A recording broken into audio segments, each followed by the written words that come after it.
Pessoal, vamos dar início aqui ao nosso bate-papo. Hoje nós vamos falar sobre inovação, sobre startups, esse universo aí, e como isso está sendo útil para as grandes organizações, né?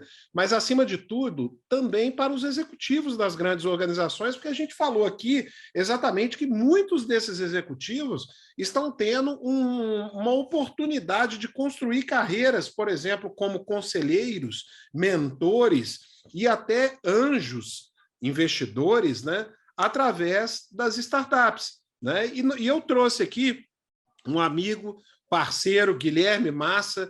Ele é fundador aí da Liga Ventures, né? E ele vai estar aqui conosco, ele está aqui conosco agora, para poder falar um pouco sobre essa experiência que ele tem com as grandes organizações e com 32 mil startups que estão sob o guarda-chuva aí da Liga Ventures.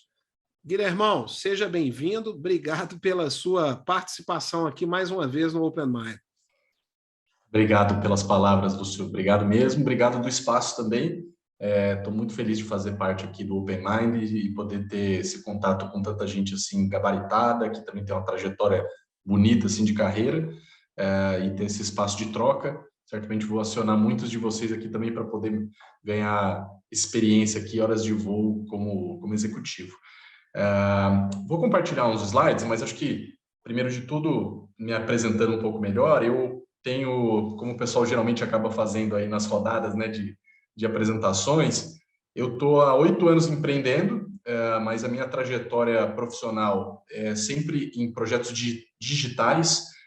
Eu sou jornalista de formação, de começo de carreira, passei pela Editora Abril, pela Record, pelo UOL, e quando eu voltei já para uma etapa da carreira, ajudando todas as marcas que vocês conhecem, em particular da Editora Abril, a pensar nessa virada digital.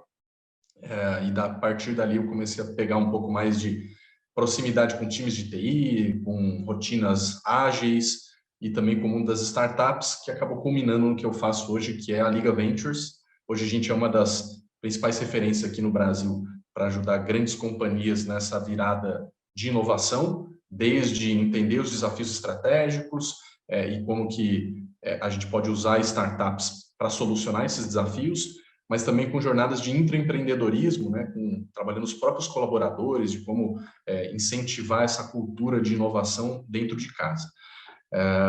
Já estamos há 8 anos, então ajudei a cortar um pouco o mato alto desse assunto aqui no Brasil. Curioso que são desde 2015 que a gente montou a Liga.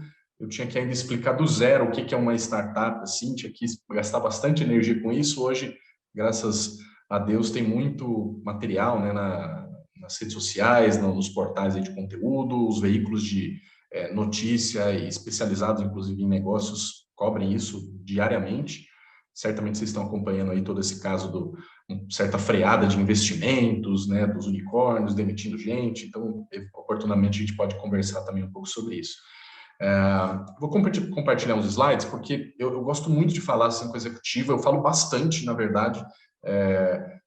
Ainda não sou um palestrante tarimbado como vários outros colegas que estão aqui no Open Mind, mas na minha meta, minha referência aqui de apresentações, eu faço hoje de 1 a 2 por semana, só com executivos, por conta dos projetos da Liga e também por convites aí do ecossistema.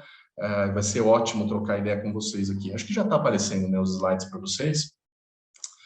Então, queria deixar também bem aberto, por mais que eu separei um conteúdo aqui, queria muito poder ter essa troca, então fiquem absolutamente à vontade para me interromper, para abrir o microfone e fazer perguntas, considerações.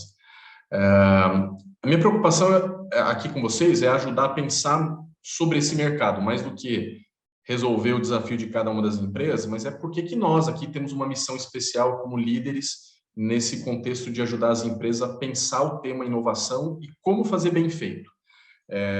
Já vou colocar um primeiro tema aqui que pode gerar um pouco de polêmica. Certamente no mercado vocês acompanham que tem alguns rankings de inovação pontuando a empresa A, B ou C é líder ou não é líder. Eu trabalho com algumas delas e o que eu ouço muito das startups, porque a gente criou hoje a maior rede, o maior database de startups aqui da América Latina, é que muitas dessas empresas que aparecem nesses rankings estão muito preocupadas com o branding e pouco preocupadas em transformar de fato o negócio. Ou elas estão preocupadas, mas ainda estão muito devagar em mexer os processos internos para de fato fazer bem esses projetos com as startups.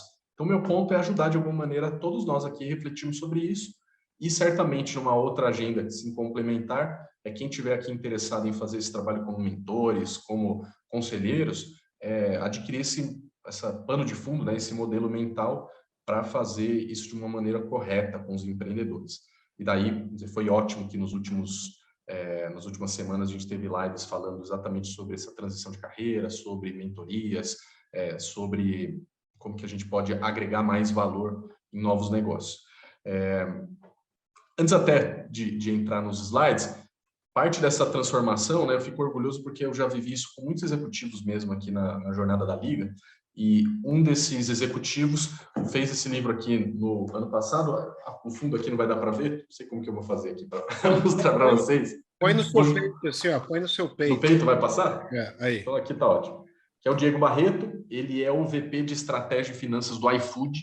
Ele lançou esse livro aqui da Nova Economia no ano passado, citou a gente nominalmente como uma das empresas que ajudou ele a fazer essa virada do mundo tradicional. Ele era diretor financeiro da OAS, da Suzano, e queria ir para esse mundo mais digital.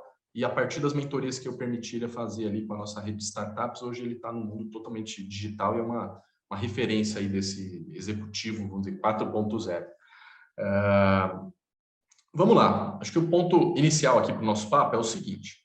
Já vou chegar assim com a mensagem direta e reta aqui, né? O fato é que essas grandes empresas que a gente está ajudando, que a gente está gerenciando, que hoje é o nosso momento como carreira, um estudo da Innosight, que é uma consultoria americana bem grande focada em inovação, analisando lá o ranking das 500 maiores da Standard & Poor's, mostrou que a longevidade dessas empresas está ameaçada, elas estão morrendo cada vez mais rápido. Então, aquelas empresas que duravam 50, 60, 100 anos, mais de 100 anos, elas talvez ali na frente não vão viver isso tudo. E eu queria colocar aqui como principais causas, né, dessa taxa de mortalidade, 3 principais itens. O primeiro deles tem a ver com um fator externo. A gente sabe que o mercado está em muita transformação de demandas específicas, mais personalização, mais clusterização, né? Grupos novos de demandas novas surgindo, seja o mercado B2B ou B2C. Só que muitas vezes a gente discute muito desse tema e às vezes não consegue ter uma agilidade no go-to-market, porque tem todo o legado da empresa, né? Como o Lúcio estava colocando há pouco, né? É difícil, é quase impossível, né? Dar cavalo de pau no transatlântico. Então, a gente se angustia muito por não conseguir, muitas vezes, responder rapidamente ao mercado. O segundo fator é mais interno, né? Surgem novas tecnologias o tempo todo. Vocês, assim como eu, devem se angustiar também no dia a dia, parece que todo mundo está antenado, todo mundo está super atualizado, menos eu, menos a minha empresa, porque surge muita coisa e é praticamente impossível de acompanhar tudo.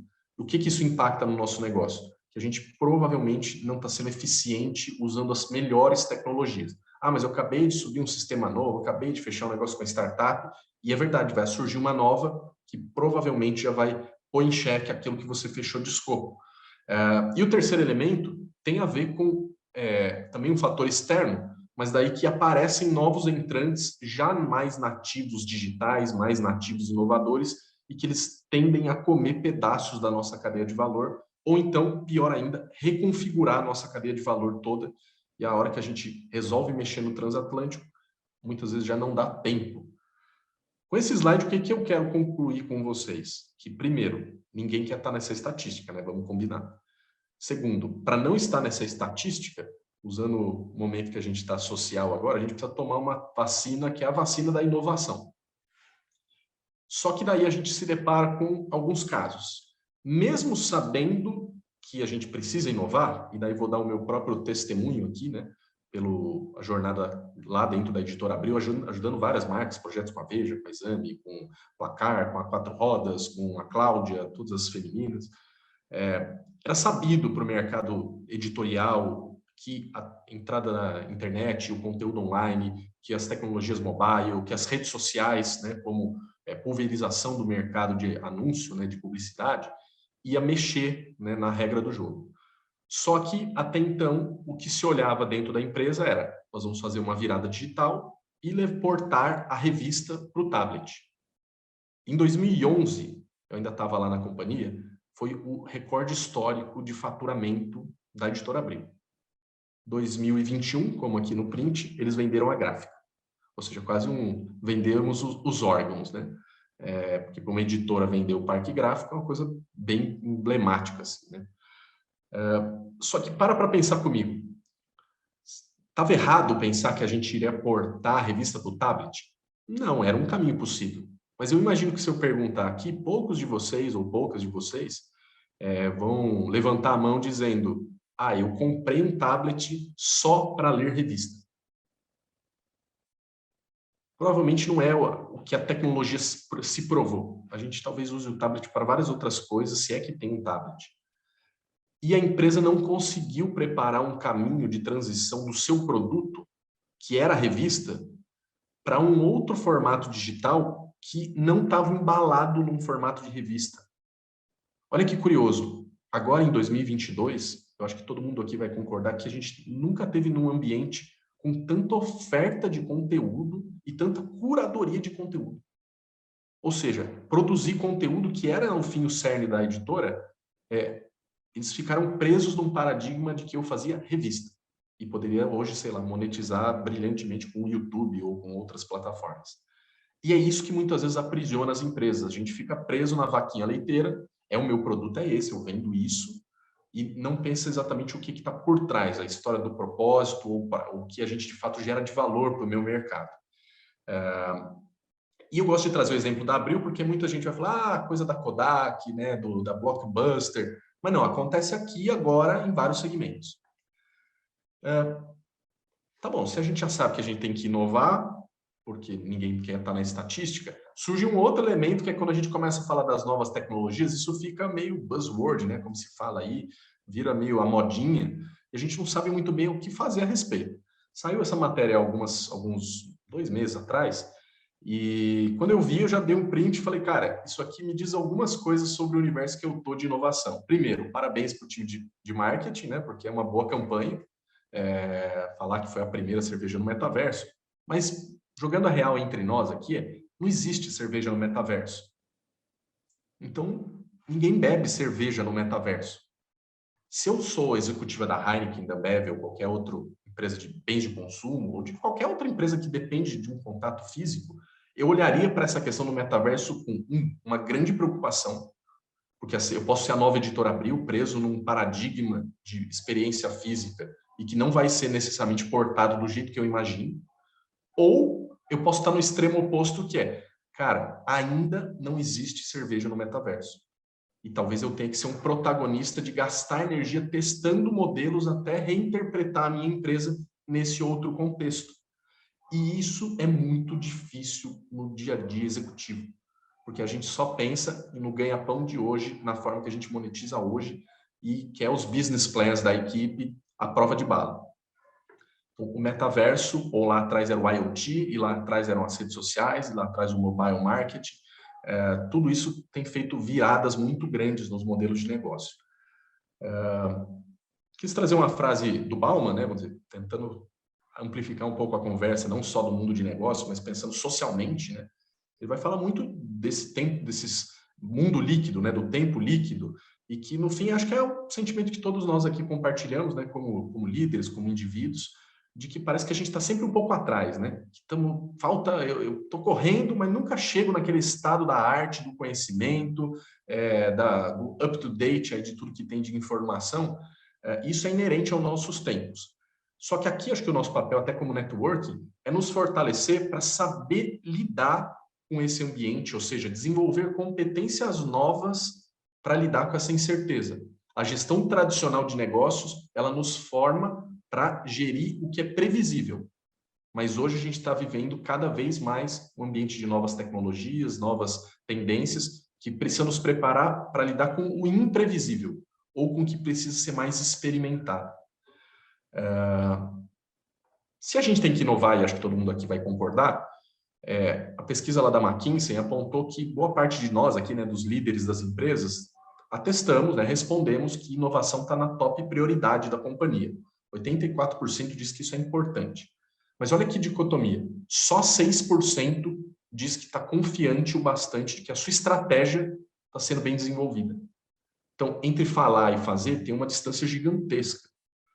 Tanto de segurança, né, de se sentir pisando em terreno firme, quanto, de fato, em colher frutos, né, em colher resultados daquela estratégia.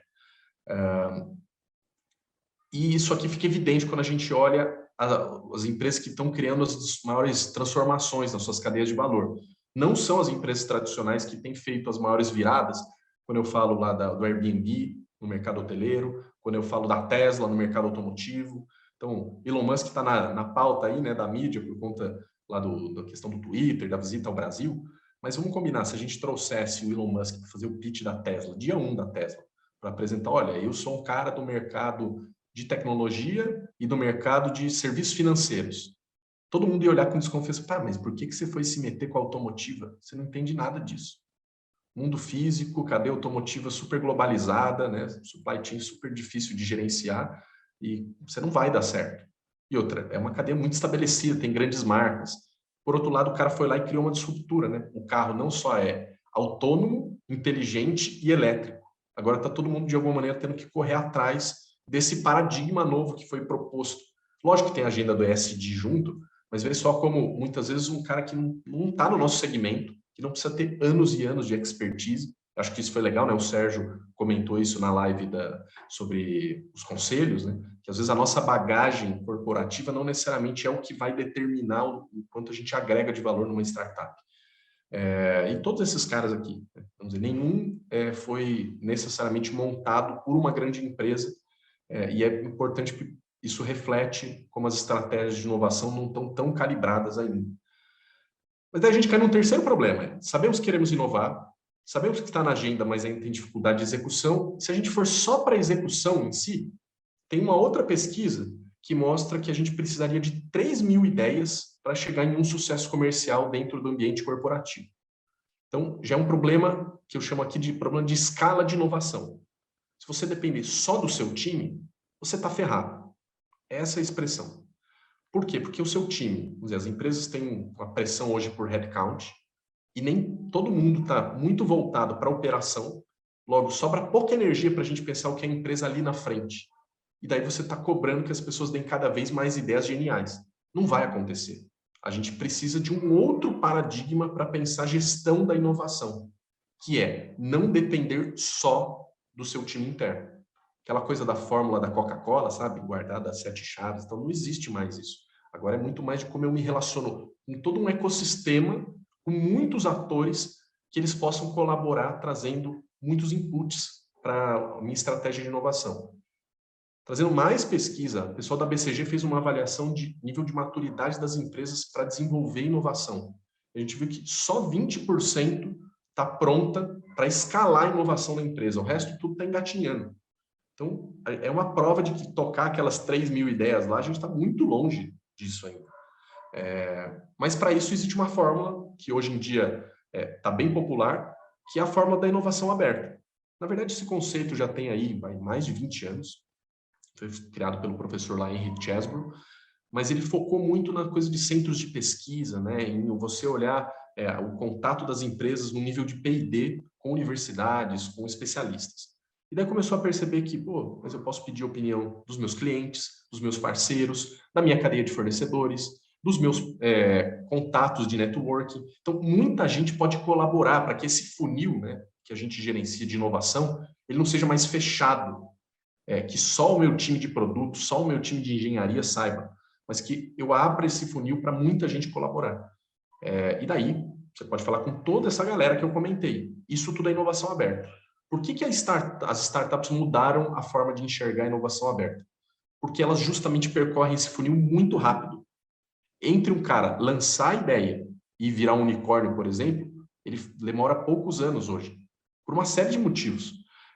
E ambiente corporativo não compreende isso. Às vezes a gente gasta 2, 3 anos só para pensar no BP para lançar um produto novo.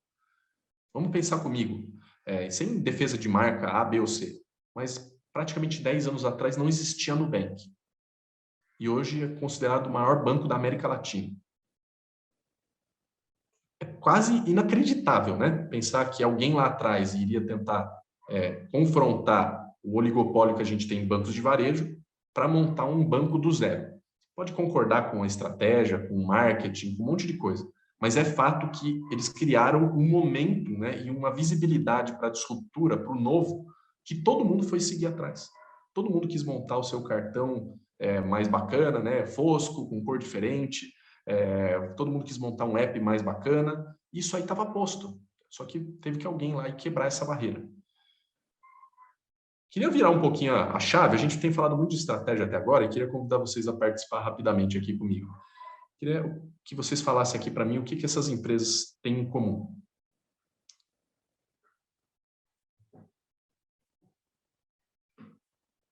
Pode mandar no chat, pode abrir o microfone aí, não tem resposta. Acho que inovação.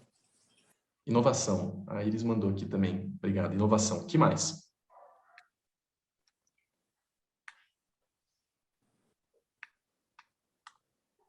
Eu acho que seria a questão de não ter preconceito, cabeça aberta.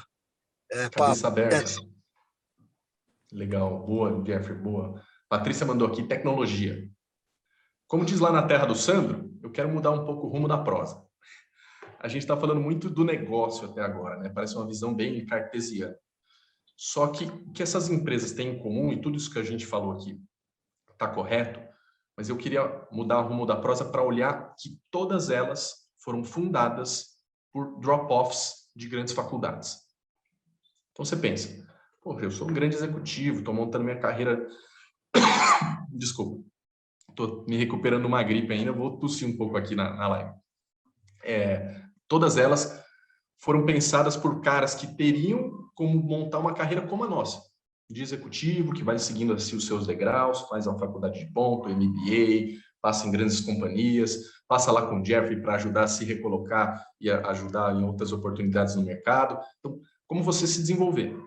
Só que por que esse cara colocaria esse potencial futuro previsível, determinístico, né, tirando a parte toda até dos privilégios aqui, né, que a gente já está partindo de um lugar melhor, mas por que ele abriria a mão de uma carreira que Stanford, MIT e outras permitiria a esses caras?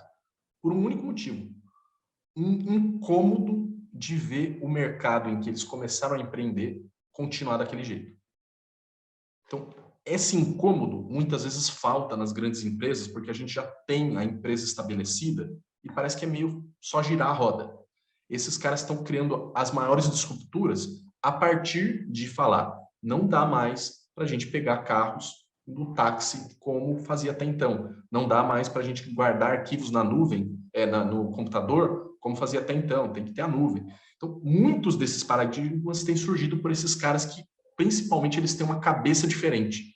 E é isso que a gente quer emular nas grandes empresas. A gente não quer tirar a capacidade analítica, executiva do business como ele é, mas quer complementar, né, como a gente fala hoje aí, da ambidestria, né, executivo, e como a gente traz essa outra visão que esses caras podem nos ajudar a pensar. Vamos pensar comigo, assim, a gente teve, alguns anos atrás, aquele dilema todo aqui com a chegada da Uber, de regularizado, não é, como que vai ser com os taxistas, se vai ser permitido, mas o ponto aqui era, se morre a Uber, vem outro. Se morre o outro, vem outro. Então, não era mais sobre a empresa A, B ou C. Era a forma que a gente agora usa carros por aplicativo, não tem volta. Se morrem todas essas empresas, vai aparecer um outro. Se fecha o Spotify aí pela polêmica que deu lá com o Joe Rogan e com outros caras, vai aparecer um outro player aí, né, de streaming de música. A gente não consegue mais voltar àquele paradigma antigo e daí todo mundo que estava naquela indústria tem que se reinventar. Isso é a tal da inovação disruptiva que esses caras tanto ajudaram a fazer. E por isso que aparece o tal dos unicórnios, que a gente ouve bastante aí na mídia, né, que impactam, que pelo menos os meus colegas jornalistas, né, gostam da coisa do unicórnio, né, chama atenção, faz barulho, dá clique, né, dá audiência. Mas o que eu quero dividir com essa história do unicórnio? Na década passada, a gente teve uma virada no número de unicórnios. Até então, meio ali, 13, né, 2013, 2014, dava para contar nos dedos quando surgiam esses caras. Aqui o Airbnb, aqui o Pinterest, aqui o SpaceX. Mas vocês veem aqui nesse desenho que, de repente, dá uma profusão de unicórnios no mundo, porque começam a acontecer alguns movimentos sociais. Primeiro, mais oferta de capital para se criarem novos negócios. Então, está mais fácil empreender. Tem mais gente querendo apostar em transformações, em viradas, e não consumir produtos e serviços daquele jeito chato que a gente consumia até então. Você não quer mais ter lá o plano de saúde, a empresa de telecom, o seu banco, na lista das empresas que você odeia falar. Você quer agora serviços que te atendam bem, porque você parte desse lugar melhor, né, de uma expectativa de uma barra mais alta como cliente. Do outro lado, complementarmente a facilitar empreender, tem novas tecnologias que permitem qualquer um de nós aqui montar um negócio tecnológico, mesmo que a gente não desenvolva software. Então, startups ou empresas que estão criando coisas que são low code ou no code, né, que é basicamente um pouquinho de entendimento, você monta um negócio novo com base tecnológica, e que essas tecnologias permitem escalar rápido, né, ir para o mercado rapidamente. E, por fim, talvez mais importante, uma demanda reprimida. Nenhum desses caras virou um unicórnio não vendendo para ninguém. Isso aqui tudo é um reflexo de que a gente, os indivíduos, os seres humanos, queriam viver agora um mercado diferente. E que, olha só, as grandes empresas não estavam atendendo essa demanda. Lembra? Era o motivo número 1 daquela taxa de mortalidade que eu estava me referindo. Daí muita gente vai falar, mas unicórnio, essa coisa Vale do Silício, de Israel. Não, tem no Brasil e tem um monte. E o Brasil está bem na agenda do mercado de venture capital para isso ainda. E você tem unicórnios, sim, de mercados totalmente digitais, né? Você pega mercado Bitcoin, criptoativos, a Único, que é reconhecimento facial, né? Biometria aí para autenticação. Mas você tem madeira, venda de imóveis. Cara, venda de imóveis existe há muito tempo, né? O cara digitalizou só uma cadeia, frete.com, digitalizou uma cadeia de frete. Então, todos os segmentos e mercados estão sendo impactados e existe oportunidade muito grande. Mas o ponto aqui é que a mídia adora falar do unicórnio como ele vai te pegar, né? Ele faz um discurso bem... cuidado, porque as corporações vão morrer e por conta dos unicórnios. O ponto lembra que eu falei, a Liga hoje tem uma avaliação muito grande de startups, 32 mil catalogadas aqui, reavalia 6 a 7 mil por ano. A nossa constatação é que a gigantesca maioria, na verdade, quer colaborar com as grandes empresas, não quer competir ou ameaçar, porque vocês têm a escala que eles buscam. Então, se ele pegar o vácuo ali, eles aproveitam e ganham uma sinergia, né? Um mutualismo na relação. A gente vê um monte de expressões hoje, da aceleração corporativa, transformação digital, pitch, hackathon, um monte de expressões para tentar concluir essa relação de startup e grande empresa jogando juntos. O que a empresa grande ganha? Primeiro, possibilidade de inovar mais rápido e mais barato, do que parar um time, desenvolver um BP, fazer estudo de mercado, tudo que é muito moroso. Desenvolver produtos e modelos de negócio mais rápido e também mexer no time interno. Uma cultura nova, que acho que todo mundo aqui que está ligado ao RH ou gosta desse assunto deve ter essa agenda, né, de mudar a mentalidade do time. Mas olha que curioso, também tem a ver com a atração de talentos, né, que também é a agenda do RH.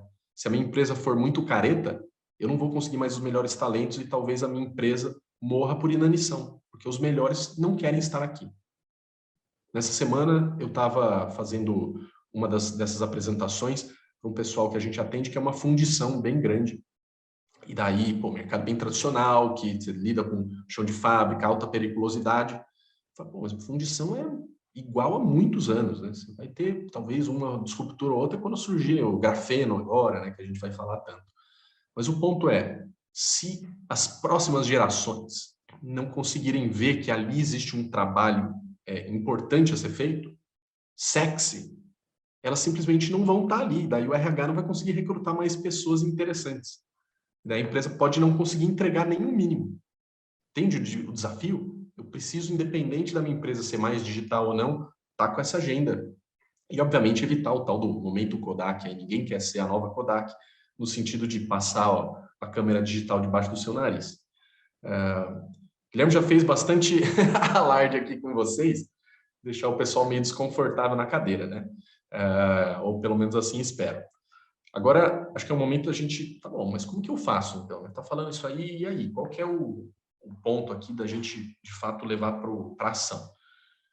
Alguém de vocês conhece essa startup aqui?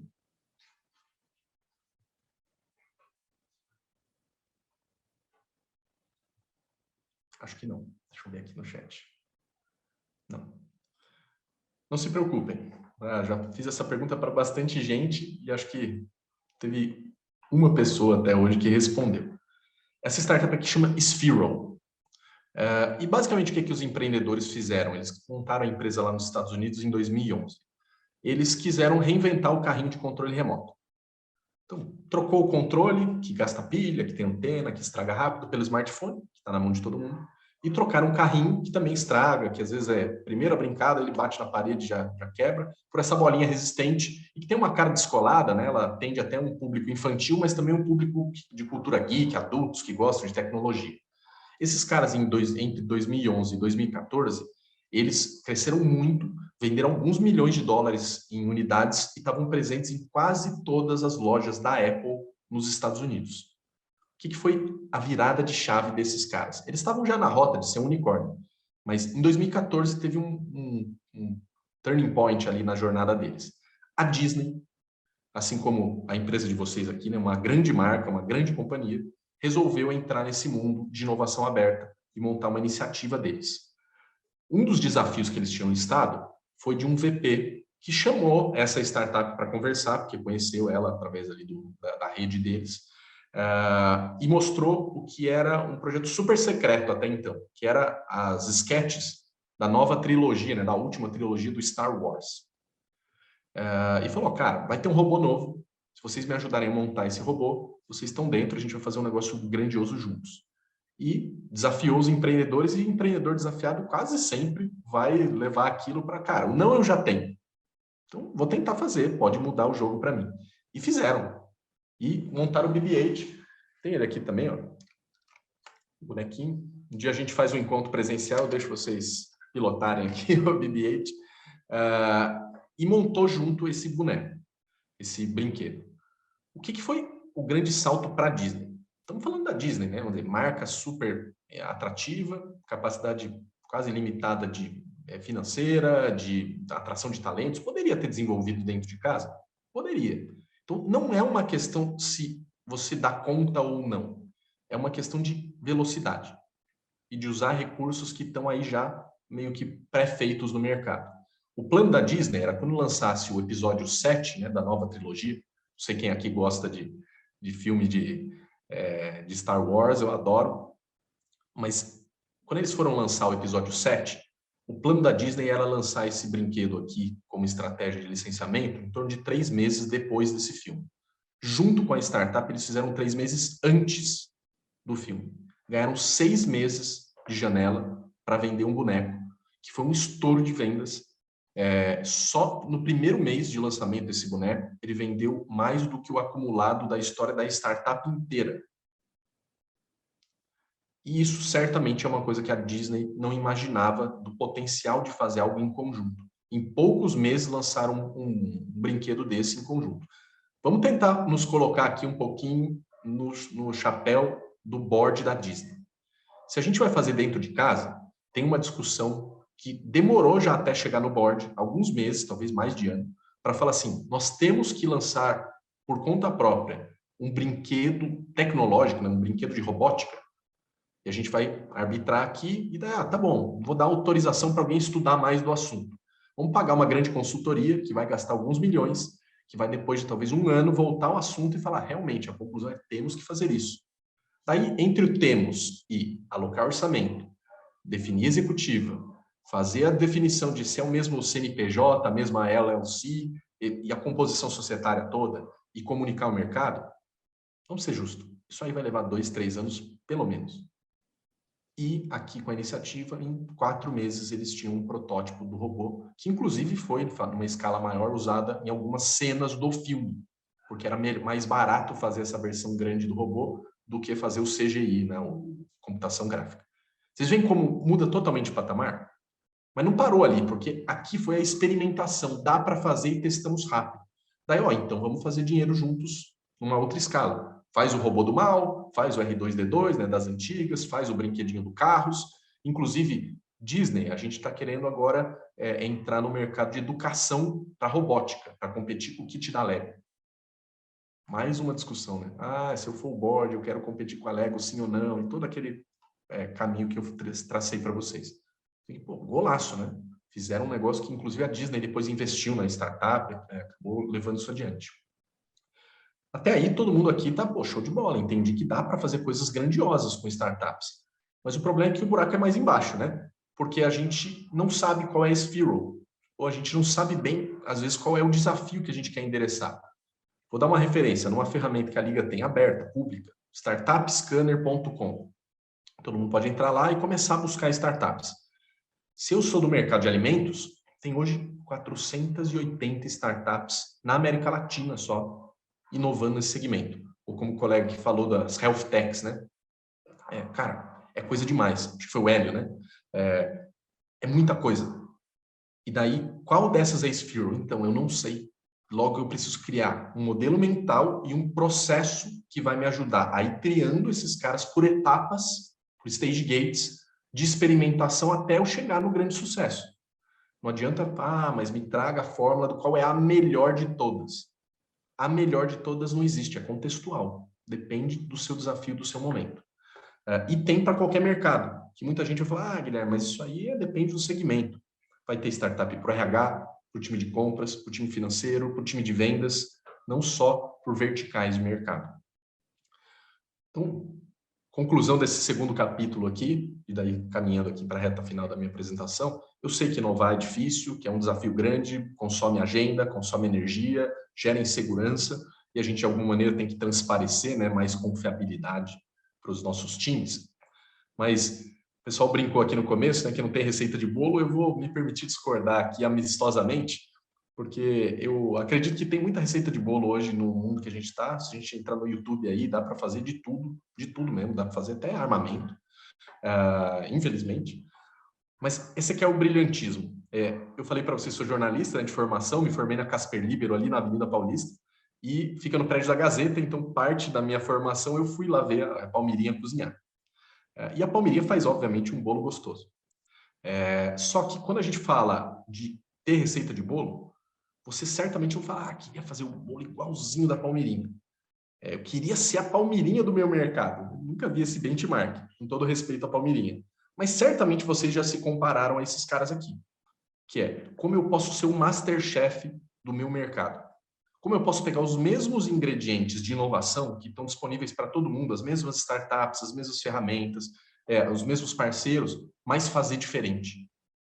E isso certamente vocês já tiveram a sensação vendo o programa do MasterChef, porque você fica até revoltado de como tem aqueles ingredientes na sua geladeira, mas o seu não sai tão bom e desses caras fica absurdo, né? Fica muito bom. Mas eu queria ajudar agora o momento receita de bolo do Guilherme, de como fazer inovação aberta, pelo menos os primeiros passos. A gente criou como Liga uma leitura aqui mais linear para facilitar o entendimento. Então, provavelmente, se você, indivíduo ou a sua empresa, está começando, você vai ter um momento aqui, de aprender, de observar essas startups. Entender, quase sentir como esse negócio todo funciona. Vai participar de eventos como hoje, ou no coworkings, vai visitar lá o Cubo, vai visitar o InovaBrá, vai visitar outros espaços aí que tem no Brasil, vai consumir conteúdo, e tudo isso vai te ajudar a achar uma startup aqui, outra colar, né? Talvez te abra a cabeça e ache uma oportunidade eventualmente. Mas daí você vai perceber que, cara, ficar à mercê de achar uma aqui ou acolá não vai funcionar para a sua empresa. Você vai precisar de algo estruturado, né? Algo continuado. E provavelmente você vai para o passo 2, que é como, de fato, começar a engajar de uma maneira sistemática com as startups. Comprando ou usando os serviços delas. Certamente vocês tiveram aquele impacto de usar o Uber pela primeira vez, de usar um banco digital pela primeira vez, e fala, cara, por que na empresa eu tenho todo aquele monte de sistema legado horrível, péssimo, que só tira energia do meu time? Cara, por que a gente não usa uma coisa mais arrojada? Posso fazer parcerias comerciais para a gente criar ofertas em conjunto? Posso co-desenvolver produtos do zero ou complementar alguma funcionalidade? Posso distribuir o produto do outro, né? Criar canais novos de distribuição? Então, tem muita possibilidade. E, complementarmente, o passo 3 às vezes o jogo está dando certo aqui de fazer os projetos, e muitas empresas começam a pensar como que eu participo dessa transformação da startup. Comprando a propriedade intelectual, adquirindo a equipe, né, com os acqui-hires aí, basicamente comprar o time, a inteligência deles, ou vou de fato investir nas startups, seja entrando como um acionista minoritário ou adquirindo controle. Então você vê que, cara, receita de bolo tem um monte. A questão é como o bolo fica bom. Então não é falta de receita. E aqui que, pelo menos como liga, né, para quem se interessar conversar depois, que a gente entra, que a gente exatamente quer ajudar vocês a fazer essa receita de bolo com resultado real e não ficar ali, a gente faz inovação, mas puxa, não sei exatamente que resultado, né? Não quero estar naquela estatística dos 6% dos executivos que ficam inseguros se está fazendo bem feito. A gente já faz esse tipo de trabalho com mais de 100 companhias no Brasil, todas elas, muitas são líderes, são multinacionais. Tem um parceiro, inclusive, o pessoal falou da Jaguar Land Rover, o Cubo, são os parceiros deles para entregar parte da jornada de inovação do Cubo hoje. E estamos lidando com empresas muito tradicionais, centenárias às vezes, mas também até com unicórnios, né? Como a iFood, como a Loft. Então, muita gente, independente do segmento e do tempo de vida da empresa, está buscando engajar com startups. Mas para a gente fechar aqui essa minha exposição, queria dar, sei lá, pequenos caminhos aqui. Então, um é aquela receita de bolo e tal. Por onde eu começo a receita, né? O passo a passo da receita. Primeiro, definir sua estratégia. Então, tá, onde de fato eu preciso inovar?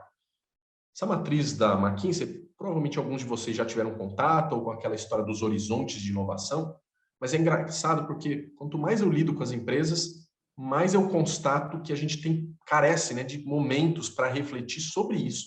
Exatamente onde que eu preciso gastar mais energia em inovação. Muita gente foca no core e gasta muita energia fazendo melhorias de processo, que está tudo bem, mas não é só isso. As empresas do futuro não podem ser empresas super eficientes, mas que são irrelevantes, né? No fim, muita gente está tentando pensar em transformação digital, que é basicamente mexer um pouquinho no core, e agora ele é mais automatizado, mais data-driven. E, às vezes, pode vir uma Tesla e mudar totalmente o seu segmento. Pensar em desafios que estão na adjacência, né, novas propostas de valor, entrar numa outra etapa da jornada do seu cliente e, por fim, reinventar o negócio, que está lá no transformacional. Esse é o primeiro exercício. Pega o seu time, os seus líderes, a sua equipe. Fala, galera, queria brainstorm aqui. Quais são os desafios que a gente tem e como que a gente esparramaria esses desafios nessas três camadas. O segundo é, a partir desse mapeamento, começar a buscar, interagir com startups. Não para achar na mosca, mas para começar a ganhar horas de voo, contato, traquejo de falar com o empreendedor. O que sai disso? Não é um fornecedor tradicional. Então, como que eu lido com esses caras? Daí, mas por onde eu começo, Guilherme? Tá bom, ferramenta aqui da Liga, já, cara, de graça, aberta, público. Você pode achar um monte de startup e buscar um contato. Para quem, obviamente, quiser uma coisa mais sofisticada, cara, vai ser um prazer conversar depois. E, por fim, criar uma máquina de experimentação. Não adianta a gente falar, achei a startup, estou cheio de cartão e de e-mail de startup. E daí? E daí que parou, sua empresa não é inovadora porque você conhece um monte de startup. É o que você faz depois com elas. Vou dar um exemplo para vocês. Vedacity, provavelmente todo mundo aqui conheça, né? Marca líder em impermeabilizante aqui no Brasil, e empresa familiar, nos procurou com um desafio que era muito, muito específico do mercado deles. Basicamente, quando eles fazem impermeabilização de lajes, o pessoal que é de facilities aqui, ou real estate, né, deve manjar mais disso, eles usam aqueles rolos de manta asfáltica. E o problema não é a manta, isso aí está bem endereçado, o problema é a emenda. Então, onde tem que emendar, você não garante que foi bem soldado e às vezes pode entrar água, infiltrar e dar um problema na edificação. Até então, como que o mercado trabalha de uma maneira geral? Você enche de água a laje, deixa lá uns 2 dias e vê se não dá um problema no andar de baixo. Resumindo, é isso. Então, nada ecologicamente sustentável, financeiramente sustentável, você gasta água para jogar fora só para ver se pingou no andar de baixo, é ridículo. Assim, em 2022, né, tem carro voador da Embraer e a gente tem que encher uma laje de água. E outra que é ineficiente, uma laje, um prédio de 30 andares ficaria praticamente um quarter parado fazendo auditoria de qualidade. Então, deve existir uma forma melhor. E foi isso que eles queriam achar no mercado. Super específico, super difícil, mas a gente, como liga, foi achar um cara que tinha competência técnica para possivelmente co-desenvolver algo com a Vedacity, que já estava debruçada nesse tema há anos. Em 4 meses, esses caras montaram esse produto aqui, o Vedacity Detector, junto com essa startup. Basicamente, o cara montou uma vassourinha, resumindo aqui bem grosseiramente, uma vassourinha que por indução elétrica, onde tem manta, é isolante. Onde não tem, gera uma fagulha, e daí você consegue, em 40 minutos, fazer o teste de qualidade de uma laje inteira, que levava 2 dias. E com muito mais precisão. O que isso vai permitir para a Vedacity? Parar de competir só pela margem, né, pelo produto, pelo SKU, pela commodity, e agora começar a vender serviço certificado de impermeabilização. Você vê que é outro paradigma, todo mundo que está lidando aqui com a indústria deve viver isso, né? Como eu dou um salto, como eu agrego com serviço, como que eu sou percebido de uma maneira diferente. Isso aqui com uma startup em 4 meses. Mas eles fizeram testes com várias outras startups para vários fins, né? Para aquele horizonte de inovação que eu falei para vocês. Fizeram um teste com várias outras. Uma delas, inclusive, que é essa última aqui, a ConstruCode, eles estavam digitalizando o canteiro de obras e a Vedacity pensou, cara, se eu continuar só vendendo impermeabilizante, né, sendo a empresa do baldinho amarelo, ali na frente, vamos dizer, surgindo um metaverso da vida, eu sou irrelevante. Então, eu não posso garantir o futuro dos acionistas da companhia só nesse lugar. Eles compraram essa startup para criar um hub digital. Então, hoje tem um spin-off da Vedacity que chama TrueTech, que surgiu a partir de uma interação de uma startup com a Liga, para vender tecnologia para o mercado de construção. Que certamente é um lugar onde você tem talvez maiores margens ou maior espaço para desenvolver. E não ficar brigando ali por 2% de market share. Último slide, prometo agora abrir espaço aqui para perguntas. Acho que as lições aqui para a gente como executivo. Primeiro, não tem modelo perfeito. Se você está cobrando o seu time para definir um modelo definitivo de inovação, você está no lugar errado. Aqui é muito mais do learning by doing, sabe? A lógica do subir na bicicleta e aprender a pedalar. Isso tem a ver com o que o pessoal falou de adequar a cultura. Receita de bolo, como eu falei, tem um monte. Startup tem um monte. A gente precisa começar a fazer. O segundo é o que eu chamo aqui do ease of doing business, é melhorar a porosidade do teu funil. Eu recebo muitos, mas muitos feedbacks de empreendedores que vão lá bater na porta de nós aqui, dos executivos, e falam, pô, estou 1 ano, 2 anos, 3 anos tentando alguma coisa com a sua empresa e não consigo nem ouvir um não. Que toda hora passa para um, que passa para outro, eu passo para o Lúcio passa para o Milton, que passa para o Camilo, que passa para o Arthur, e ninguém faz nada. Então, como a gente quebra isso e cria processos mais rápidos de experimentação, que, de novo, a gente não sabe qual é a sphere ou o cavalo vencedor, a gente quer testar rápido. O terceiro, que é um erro bem comum, é que as empresas focam muito no ROI de cada projeto, de cada startup, e deveriam olhar o portfólio como uma gestão de carteira de investimentos. Alguns vão dar errado. A ação que você comprou lá não vai ficar em alta todo dia, vai cair.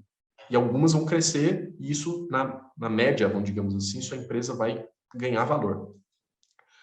O quarto ponto é não adianta só achar startup, tem que dar o próximo passo de desenvolver projetos com elas para testar.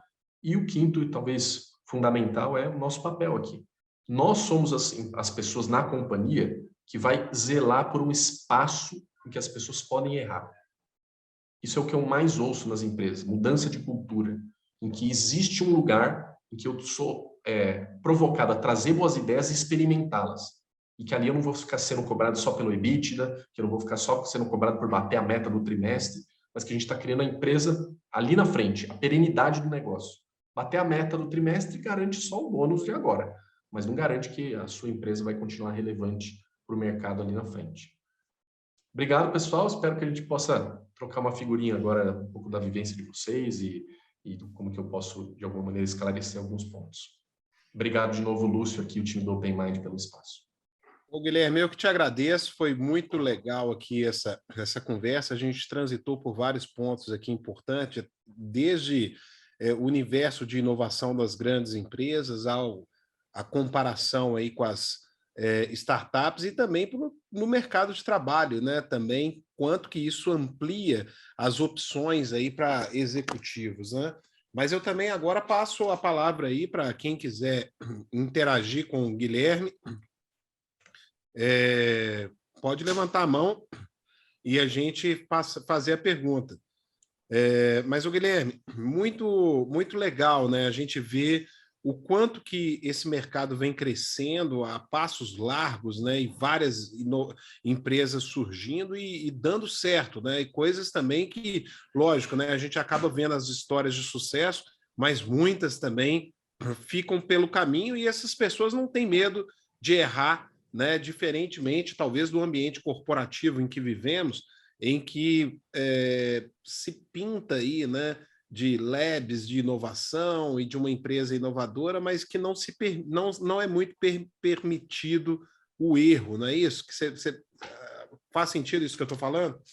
Faz muito. Eu lido, cara, diariamente com os executivos e é curioso, né? Porque eu acho que muitas vezes o pessoal está tão preocupado com a coisa da meta, mas o feedback número um que eles dão quando fazem esse engajamento mais sistemático ou mesmo pontual com startups, o feedback número um é: cara, isso oxigena a minha cabeça, isso muda a forma que eu penso. E, naturalmente, eu quero trazer essa mentalidade para o meu dia a dia. Por quê? Porque, geralmente, o ambiente é muito de previsibilidade, traz o número certo, quanto que a gente vai ter de meta, de receita, de EBITDA, que é importante. Não estou dizendo que não estou querendo pintar uma coisa assim fantasiosa. A Liga até, a gente usa um discurso bem pragmático. Mas, por outro lado, todo mundo está ansioso por ter um espaço em que você pode se sentir mais provocado a pensar, de fato, o que gera realmente valor para o mercado, para as pessoas, para a sociedade, como a gente pode transformar a partir das nossas empresas. E transformar é bem mais, né? A agenda do ESG é um dos exemplos, né? É bem mais do que só trazer receita, gestão para os shareholders é a coisa do passado, né? Para os stakeholders, então tem muita gente. Então, eu acho que esse trabalho, Lúcio, é impressionante. Quanto mais executivo que eu falo, mais o pessoal sente que esse lugar das startups acaba sendo um respiro para você, até como agenda mesmo, tempo na sua rotina, de falar com ideias diferentes, de gente que é arrojado, de gente que fala, cara, isso aí parece uma ideia maluca, mas o cara está mostrando que dá para fazer. Vou dar um exemplo, a gente investiu, né, apoiou já uma startup que chama Big Green, que faz fazendas urbanas. Eles começaram, inclusive, num shopping lá em BH. Quando eles começaram, muita gente falou, imagina, que ideia estúpida, fazer uma fazenda num shopping, assim, quem que vai lá? Para que isso? E Eu já outra vi no shopping Boulevard, não é? Isso. E muita gente para questionar. Hoje os caras já estão com 8, indo para 9 unidades no Brasil, tem dentro de indústrias para ajudar no refeitório, tem lugares que em outros shoppings, que é um dilema para o shopping center, né? Gerar movimento, pensar muito mais numa experiência em vez de só loja, varejo, né? Ponto de venda. E os caras estão crescendo com um paradigma de basicamente vender alimentação saudável. Então, é impressionante. Esse tipo de negócio realmente ajuda, falo por conhecer muitas startups, né? Areja muito a cabeça. Vamos passar para os nossos colegas aqui. Milton Leitor. Milton, faça a sua pergunta aí ao nosso colega Guilherme Massa.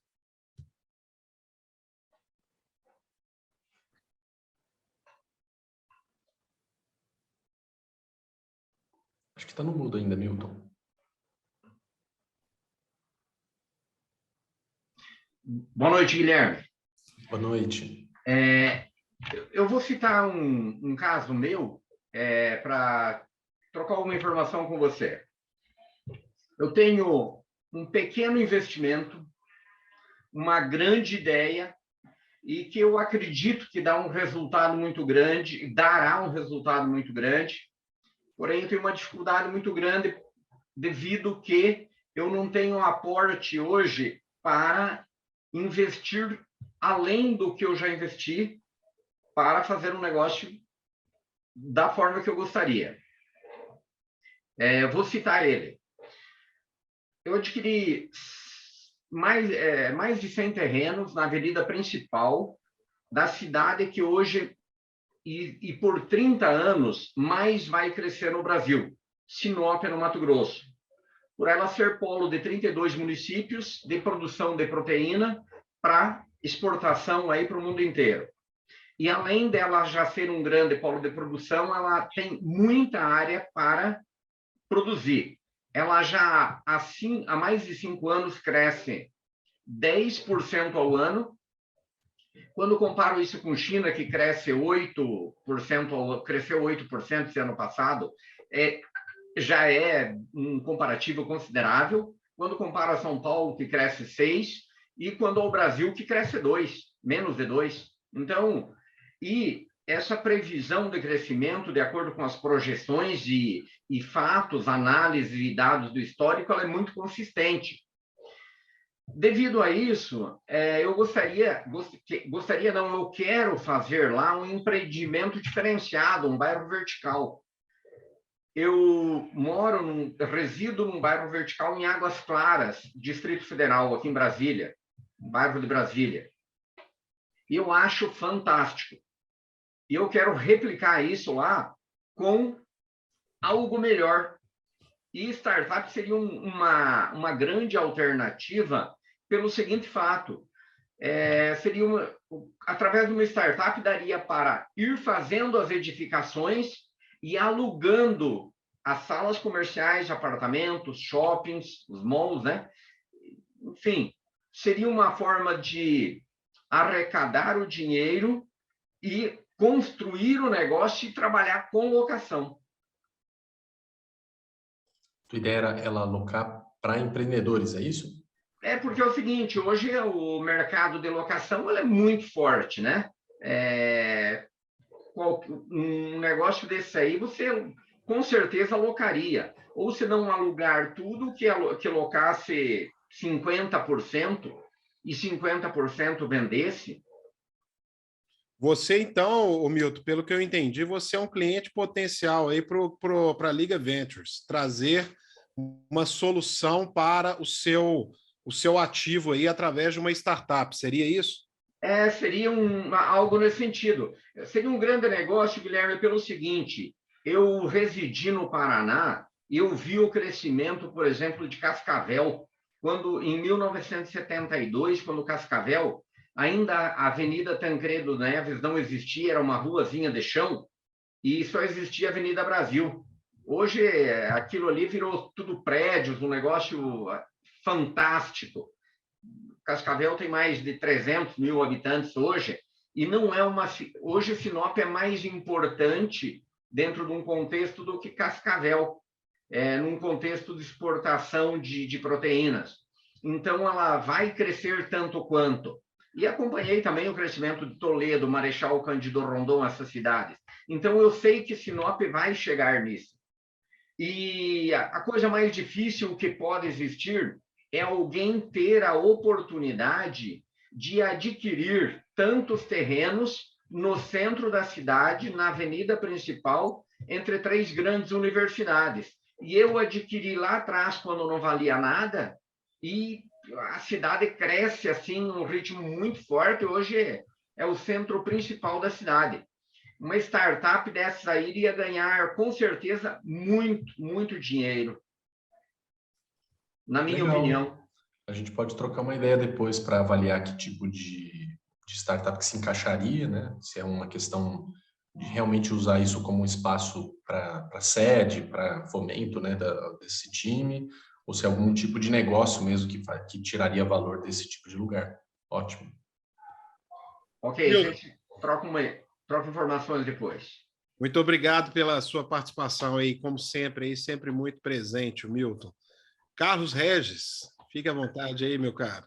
Obrigado, Lúcio. Gui, parabéns pela apresentação, muito legal. Eu sou o Carlos, eu sou executivo da indústria farmacêutica e tive a oportunidade aí de, nos últimos anos, trabalhar com inovação aberta, inclusive participei de um projeto de desenvolvimento de um produto dermocosmético com uso da inteligência artificial, com o Watson da IBM, e acabei saindo da empresa que eu estava porque, na definição estratégica da empresa, uma das coisas que eles fizeram foi diminuir o investimento em inovação, e o primeiro slide que você mostrou me deixou confortável de ter tomado essa decisão, porque daqui a pouco, se a empresa não abriu os olhos para isso, vai ter problema.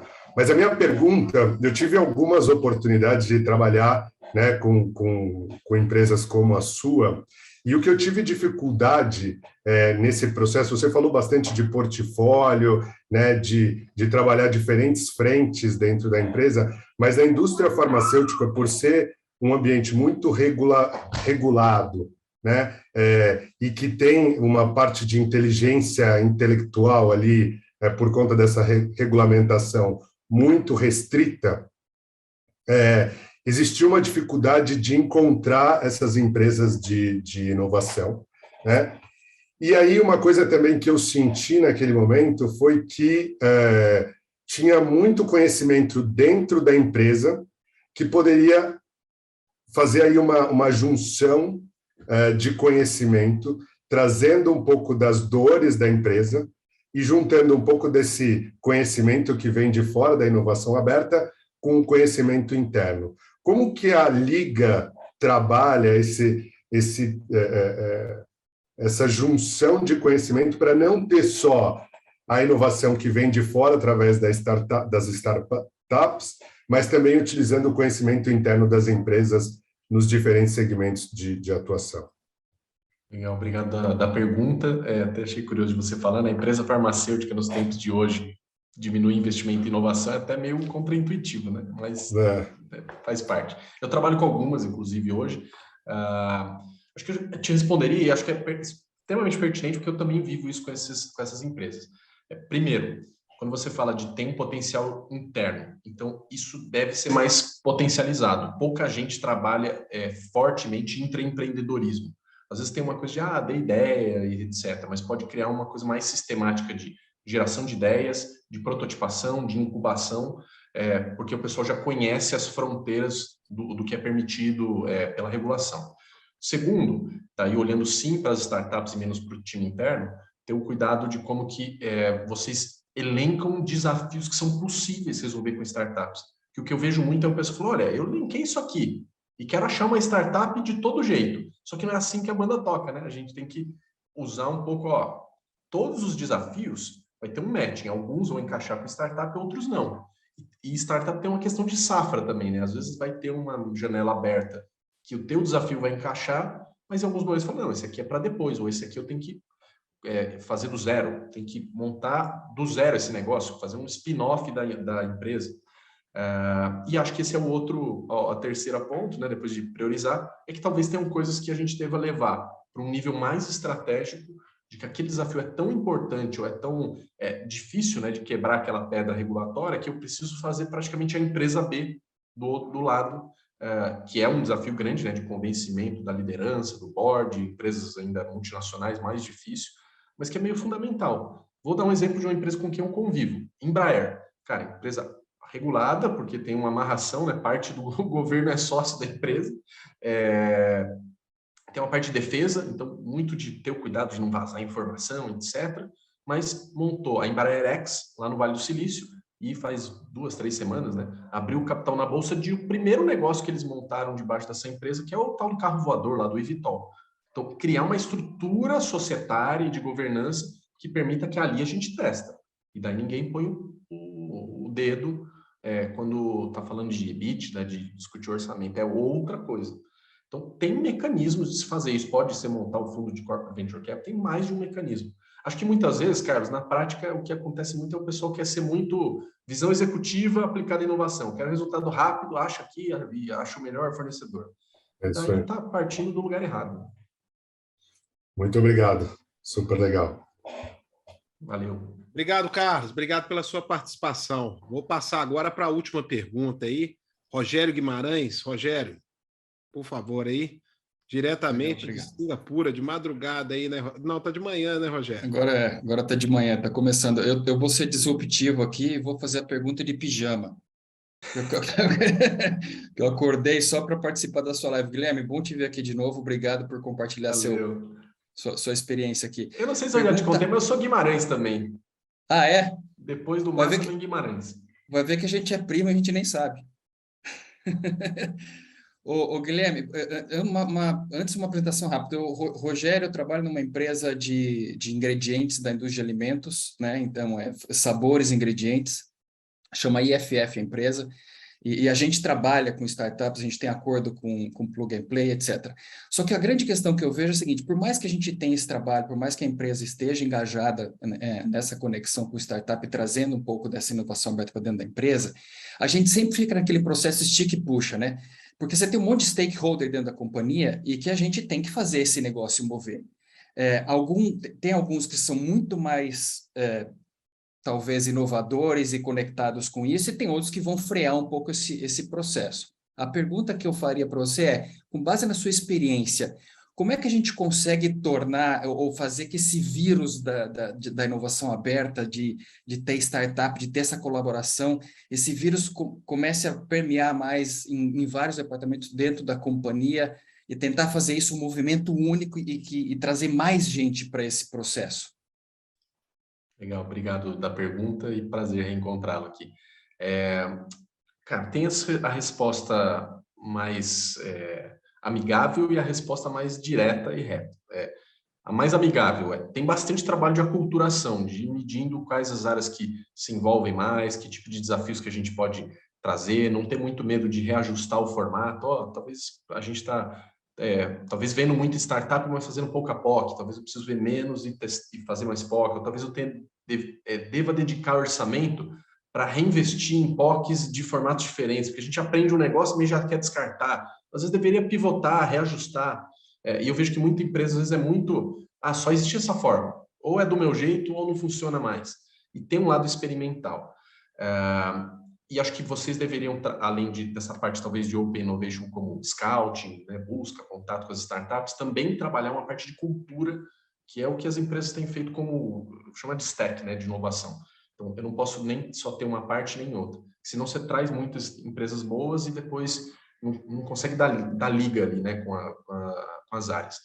E a parte difícil é assim, tem uma parte daí vale para a liderança e para os times, que vocês poderiam evidenciar os times que não estão se engajando, meio gerar aquela pressão de pares. Faz um ranking, fala quantos desafios cada área se engajou e leva para um fórum de diretores, de executivos, fala, por que tua área não faz? Por que sempre para naquele lugar? Para na TI, para no jurídico, para no compras, ou para numa área que fala que não dá para fazer. Para mim, pôr o bode na sala. Porque no fim do dia, a gente vai ter que ter essa conversa difícil de se a empresa de fato quer fazer inovação para aparecer ou porque de fato está comprometida a mudar o mercado. Lógico que estou falando de uma maneira mais simplificada, eu sei que tem os gradientes, mas eu vejo muita gente que às vezes vai se mexer nisso e daí fala, mas aqui não dá certo e tal. Mas a empresa também não quer se mexer, a empresa quer continuar igualzinha ela faz, só que as startups a sirvam, como se fosse uma coisa meio do meu feudo aqui, né? E deveria ser mais plástico, né? A gente tem executivos que co-criam os negócios, que fazem, flexibilizam o ambiente da empresa. Por isso que eu falei do ease of doing business, né? Melhorar a forma das startups, de certa maneira, usarem a empresa como plataforma de desenvolvimento. E não o contrário, como um fornecedor, te passa o briefing, a especificação, faz aqui para mim, e esse é o jeito. Acho que eu começaria por esses dois lugares. Daí, lógico que a gente pode depois trocar uma figurinha aí de o que vocês têm vivido mais de dores e tentar te dar mais indicações. Obrigado, Guilherme. Pessoal, nós estamos chegando ao fim aqui da nossa apresentação. Antes de agradecer ao Guilherme e agradecer a todos vocês, eu tenho um recadinho para vocês, que amanhã, às 11h30 da manhã, nós vamos ter uma conversa muito importante, então eu queria contar com a presença de todos vocês, que nós vamos ter uma conversa com o Tribunal Superior Eleitoral. Nós estamos trazendo 3 assessores do tribunal para falar sobre integridade nas eleições brasileiras. Se a gente pode realmente confiar no processo eleitoral no Brasil. Então, é um tema importante para todos nós e, ao invés da gente ficar escutando boatos e fake news, eu acho que é melhor a gente conversar com quem realmente está à frente desse processo. Então, a gente convidou o TSE para poder bater um papo aqui com vocês, né? Então, eu acho que ter essa bagagem para uma eleição tão importante que está vindo aí, vocês executivos terem essa oportunidade de fazer pergunta, de confrontar, eu acho que é sensacional. Então, eu queria fazer esse convite. E outra coisa também, pessoal, queria deixar um convite aqui especial só para quem ficou até o final da live aqui. O Guilherme mencionou aqui um unicórnio que é parceiro do Open Minds, está conosco aí, que é a Único. né? E nós vamos realizar no dia 23 uma visita técnica lá na Único. 22. Então, quem tiver o interesse aí, as vagas são limitadas, então precisa entrar em contato aí com o seu gerente de relacionamento para que a gente conheça a Único, o presidente da Único, e é uma grande oportunidade aí também da gente ter esse benchmark. E a gente está sempre proporcionando isso daí. Guilherme também, eu tenho certeza que vai abrir as portas aí da Liga Ventures para a gente poder ir lá e conhecer startups, a turma que gosta desse assunto. Então, Guilherme, devolvo a palavra para você, meu amigo, já te agradecendo de antemão, e você, de hoje em diante, e desde já, né, desde sempre, um grande aliado ao Open Mind, e espero a gente construir muitas coisas em conjunto aí, Open Mind e Liga Ventures.